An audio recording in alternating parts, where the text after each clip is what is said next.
Ayan. Sasakyan dito ay tatlo. Dito, dalawa. Ayan. I-check natin yung full. Kung malinis o marumi. Kasi tulog na sila. So, hirap talaga kapag ganito talaga.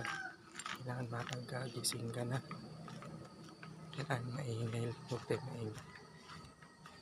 Ayan, i-check yung mga area kung malinis. Ayan, kanina alas 3 pagtid ko kay Papa nag-bonfire. Ayan, nag-bonfire sila dyan. Binuksan ko silang gawa niya sa kayulit at limited. So, i-check natin yung full kasi alas 5 na. Ayan.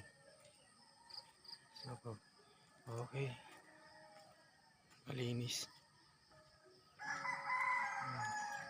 Langgano naligo kasi nga sobrang lamig ng tubig dito kasi December na. So itong area malinis.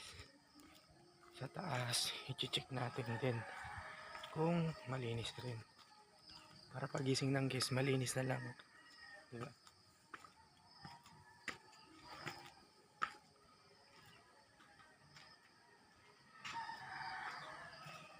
So yan, ayos na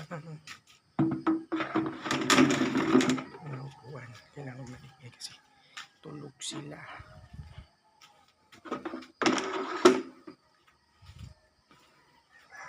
Dito sila nag-inom. Tulog mga person. So yan, tandaan trabaho, kailangan maaga. So yan,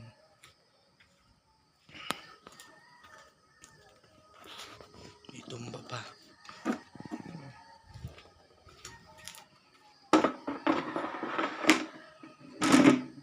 Pagising nila mamaya, wala lang kasi masyadong kalat.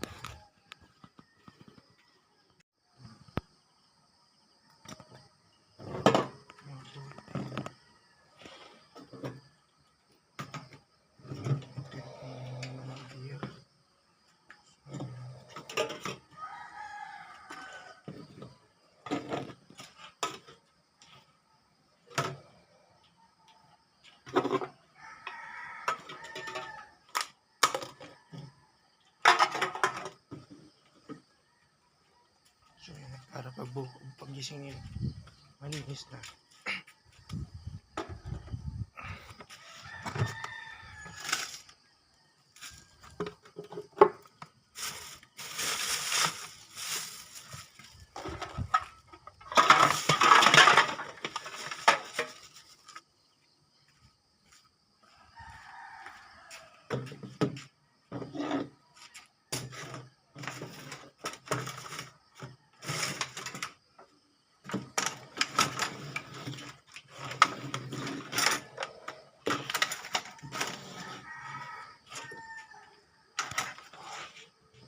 Dito kami sa place.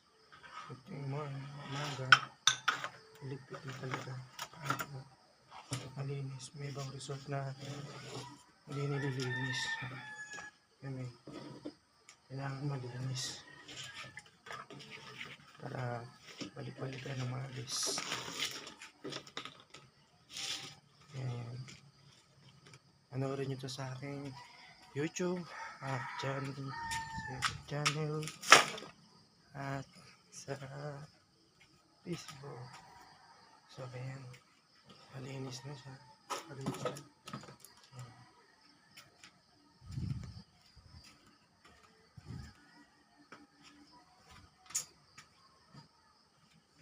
Ayan, tulog pa sila.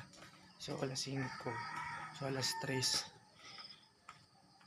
Ayan, nag-bonfire sila. Medyo clean na. Okay na. So, ayan guys. Salamat sa mga sumusuporta. Ayan. Malinis ang full. walang gumalaw. Kasi sobrang lamig talaga. Ayan. So hanggang dito na lang guys. Bye bye. Good morning. Thanks for watching.